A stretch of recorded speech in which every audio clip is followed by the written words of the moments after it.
জনপ্রিয়তা পেয়েও পেশা বদল, টলিউড থেকে দূরে এই হালে দিন কাটাচ্ছেন অভিনেত্রী গার্গী রায়চৌধুরী। সবিস্তারে থাকছে আজকের এই প্রতিবেদনে। তো বন্ধুরা, অবশ্যই সম্পূর্ণ ভিডিওটি দেখুন, আর চ্যানেলে নতুন থাকলে চ্যানেলটিকে সাবস্ক্রাইব করে পাশে রাখা নোটিফিকেশন আইকনটি অল করে রাখুন। বাংলা সিনেমা এবং টেলি দুনিয়ার অত্যন্ত জনপ্রিয় এক অভিনেত্রী হলেন গার্গী রায়চৌধুরী। গত 2 দশকেরও বেশি সময় ধরে তিনি অভিনয় জগতের সঙ্গে যুক্ত। নিজের দুর্দান্ত অভিনয়ের মাধ্যমে তৈরি করেছেন পরিচিতি, জিতেছেন দর্শক মন।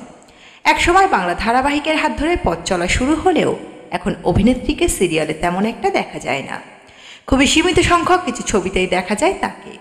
বাংলা বিনোদন দুনিয়ার এই নামী অভিনেত্রীর কেরিয়ার শুরু হয়েছিল থিয়েটারের মাধ্যমে।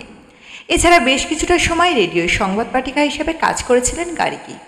এরপর শিশিরের শব্দ নামের এক বাংলা সিরিজে উকিলের চরিত্রে অভিনয় করার পর থেকে আর পিছন ফিরে দেখতে হয়নি তাকে। যদিও ব্যাপক জনপ্রিয়তা থাকলেও গার্গী কিন্তু খুব কম সংখ্যক কাজই করেছেন।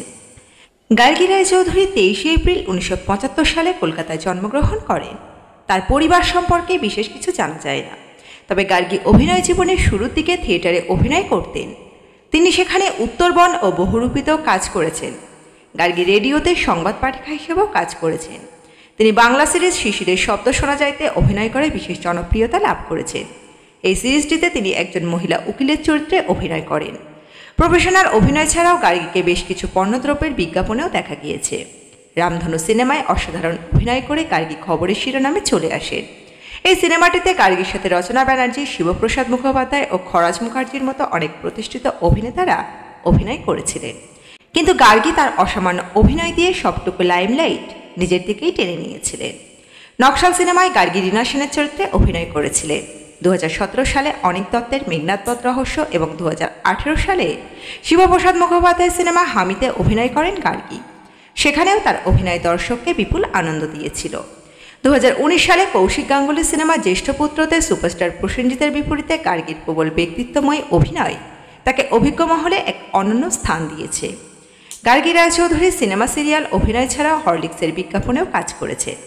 তার অভিনীত উল্লেখযোগ্য সিনেমাগুলি হল হামি, রামধনু, মেঘনাদ পথ রহস্য, জ্যেষ্ঠপুত্র, নকশাল, বিটনুন, ময়ূরাক্ষী, খাদ, 3 ইয়ারি কথা, হেমন্ত, বুনোহাঁস, বেঁচে থাকার গান, সোনার পাহাড়, লড়াই, উমা, মগ্নময়নাথ প্রভৃতি।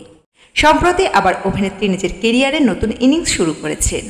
অভিনয়ের সঙ্গে গায়িকা হিসেবেও পথ চলা শুরু করেছেন তিনি। অতনু রায়চৌধুরী সিনেমার শেষ পাতায় আমার চলেনি আলো গানটি গার্গীর গাওয়া। ইতিমধ্যেই সেই গান সকলের মন ছুঁয়ে গিয়েছে। এর আগে বাংলা ইন্ডাস্ট্রি থেকে কখনো গান গাওয়ার সুযোগ পাননি অভিনেত্রী, তাই শেষ পাতায় সেই সুযোগ পেয়ে স্বাভাবিকভাবে প্রচণ্ড খুশি গার্গী। ভিডিও শেষ অংশে যাওয়ার আগে বন্ধুরা, আপনাদের কাছে একটি প্রশ্ন রাখছি। অভিনেত্রী গার্গী রায়চৌধুরীকে আপনাদের কেমন লাগে অবশ্যই কমেন্ট বক্সে কমেন্ট করে আমাদের জানাতে ভুলবেন না। টলিপাড়ার এই নামী অভিনেত্রী গান গাওয়ার কোনো প্রথাগত শিক্ষা নেননি, কিন্তু সংবাদ মাধ্যমের কাছে গার্গী জানান তিনি গান গাইতে ভালোবাসেন। বিশেষত রবীন্দ্রসঙ্গীত বরাবর তার খুব প্রিয় বলে জানান অভিনেত্রী। গার্গীর কথায় বরাবর আমি পড়তে ভালোবাসি, তা সে কবিতার কোনো বই হোক বা গীতবিতান। আমার প্রত্যেক অনুভূতিতেই রবীন্দ্রসঙ্গীতের কাছে মানসিক আশ্রয় খুঁজে পেয়েছি আমি। গার্গী জানান ছবির পরিচালক তাকে চিত্রনাট্য দিয়ে বলেছিলেন এই সিনেমার 2টি গান গাওয়ার দায়িত্ব তাকেই নিতে হবে।